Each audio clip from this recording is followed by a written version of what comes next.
Sian Lim, proud na ibinandera ang kanyang girlfriend. Naka-move on na nga ba? Ako pong inyong lingkod, tagapanood TV. Welcome back po dito sa ating YouTube channel at Facebook page. Bago po natin bigyan ng reaction, komento at opinion ang balitang yan, nais ko lang po kayong pasalamatan sa inyong walang sawang suporta at pagtangkilik po dito sa ating channel dahil patuloy po tayong dumarami. At 10K na po tayo mga tagapanood, kaya maraming salamat po sa inyong suporta. At sa mga bagong napadaan lang po dito sa ating channel, huwag niyo po sana kalimutan na mag-subscribe.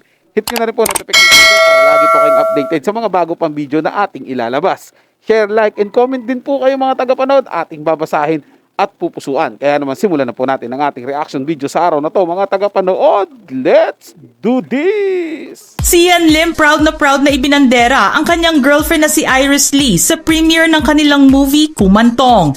Ito ang buong storya. Proud na ibinandera ni aktor at direktor na si Sian Lim ang kanyang nobya at producer na si Iris Lee. Sabay silang dumating at naglakad sa red carpet para umattend ng premiere ng kanilang movie na Kumantong. Spotted sina Sian at Iris na naka-holding hands while walking sa red carpet ng premiere night. At naka-all smiles pa sila para sa kanilang mga fans. Kitang-kita din na nagbubulungan ng dalawa at nakangiti din sa isa't isa. Ito ang first time na nakitang magkasama ang dalawa sa mata ng publiko na sweet sa isa't isa. Dahil kadalasan ay makikita lang sila sa kani-kanilang social media posts o di kaya ay nasa shooting sila. Lubos naman na nagpasalamat si Sian Lim sa kanyang mga fans na nanood at sumuporta sa kanyang palabas na Kumantong. Si Sian Lim ang mismong nag-direct ng palabas at ang producer naman ay si Iris Lee. Pag-amin naman ng dalawa ay naging very proud at very happy naman sila sa kanilang premiere night at sa naging reception ng mga tao sa kanilang palabas. Kita din dito sa video na ito na proud si Iris Lee sa kanyang boyfriend habang siya ay nagpapasalamat sa kanyang fans. Agaw pansin din ang suot-suot ni Sian Lim sa premiere night na naka-black jacket at black skirt.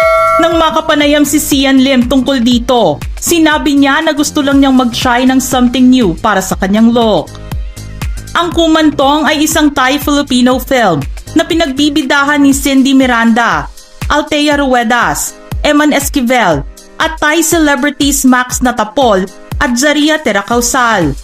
Ipapalabas na ito sa mga cinemas ngayong July 3, 2024. Hindi lang ito ang first time na nagsama sa isang pelikula sina Sian Lim at Iris Lee. Nagsama na rin sila noong 2021 para sa Viva Max miniseries na Parang Kayo Pero Hindi, kung saan pinagbibidahan ito ni Sian Lim at si Iris Lee ang nagsilbing senior associate producer. Noong 2023 ay nagsama ulit sila para sa movie na Hello Universe na nagsilbing directorial debut ni Sian Lim. Suspetsya ng mga netizens ay dito nagsimula ang pagkadevelopa ng dalawang magkasintahan. Inamin ni Sian Lim ang relasyon niya kay Iris Lee noong May 2024 sa isang interview sa Esquire magazine. Ayon kay Sian ay, "Yes, I'm seeing Iris. Just to clear everything. To clear all the speculations. We are seeing each other and we are very happy." Umamin si Sian Lim mga ilang buwan matapos ang highly publicized breakup niya kay aktres at host Kim Chiu. Tumagal ng mahigit 10 taon ang kanilang pagsasama bago sila naghiwalay. Hiniling na ni Kim Chiu na wag nang pag-usapan pa ang naging hiwalayan nila ni Sian Lim sa kanyang recent interview. Ano ang masasabi nyo sa premiere night ni na Sian Lim kung saan ibinandera na niya si Iris Lee sa publiko? Just comment below.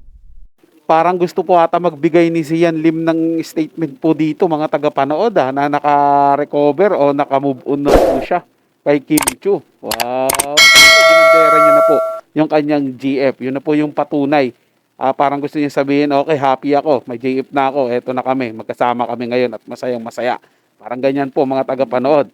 Kaya nga lang po, ang tanong po dito, hindi kaya ito yung parang bawi niya dahil ang daming mga lumabas na napaka-sweet ni Kim Chiu at ni Paolo Abilino. 'Di ba? Doon sa anong bansa po yung pinuntahan nila no na magkasama sila Kim. Ito lang 'yun bago lang po 'yun mga taga-panood. Pa-comment naman po para matulungan din po natin yung ibang mga manonood na malaman kung saan po nagpunta sila Kim at saka sila Paolo. Parang 'yun po. Yung po yata yung naging dahilan nito kaya isinama eh. Pero kung business side naman, pwede din po mga tagapanood kasi siyempre producer po pala itong girlfriend ni Sian Lim eh. Baka sinama kasi nga producer at pinakita na rin na ito yung DF ko o binandera na po nila yung kanilang relasyon. Dalawa po yan mga tagapanood ha, bahala na lang po kayo kung alin po doon yung inyong paniniwalaan. Ganti ba ito ni Sian Lim doon sa nakitang sweetness nila Paulo Abilino doon sa ibang bansa or talagang ibinandera niya dahil naka-move on na po siya. Kung ano man po yung dahilan ni Sian Lim mga tagapanood, kanya po yun, kung ano po yun. Basta tayo po, ito yung aking sariling opinion at ano lang po, komento about sa nakita ko. Parang, ang sa akin po, parang ganti po niya doon, 'di ba? Ganti po niya doon kay Kim Chiu. Kasi hindi naman pwede ganito mga tagapanood. Si Kim Chiu lang yung makikita ng taong bayan na masaya, 'di ba? Parang inamin niya na po sa publiko yung mga lumalabas na balita na hindi pa po siya nakaka-move on kay Kim Chiu. Pero dahil ito na nga po, nilabas niya na po, magkasama po sila ng GF niya doon sa premiere ng bago niyang pelikula na pinagdirektoran niya. Di ba? Makikita na po ng taong bayan ngayon mga tagapanood na, tama nga, naka-move on na to si Sian kasi eto na yung bagong girlfriend at mukhang masaya naman silang magkasama dito. At parang proud na proud si Sian na ipakilala o ipakita sa madla yung kanyang girlfriend. At para sa akin po mga tagapanood, kung ganda po ang pag-uusapan, ito para sa akin po to mga tagapanood, huwag niyo pong bibigyan ng masamang kulay o masamang pag-iintindi ang aking sasabihin. Ito para sa akin po, na pagdating po sa kagandahan, mas maganda po si Kim Chiu kumpara dito sa bagong GF ni Sian Lim. Para sa akin po yun Pero pagdating naman po sa, siyempre, kayamanan, sa yaman, di hamak naman po na mas mayaman naman po itong bagong GF ngayon ni Sian Lim. Ayan, binibigyan ko lang po kayo ng idea mga tagapanood. Kayo na po ang bahalang mag-isip kung alin po ang mas matimbang sa inyo.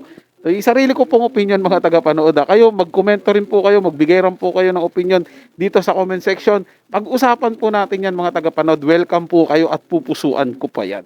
So, hanggang dito na lang po mga tagapanood. May nagustuhan nyo po yung ating talakayan sa araw na to. Kung kayo bago lang po na napadaan dito sa ating channel, huwag nyo po sanang kalimutan na mag-subscribe. Hit nyo na rin po notification bell para lagi pa kayong updated sa mga bago pang video na ating ilalabas. Share, like, and comment din po kayo mga tagapanood. Ating yung babasahin at pupusuan. So hanggang sa muli po, ito yung Tagapanood TV. Komento at opinion lamang. Wala pong personalan. Paalam po at mabuhay po kayong lahat.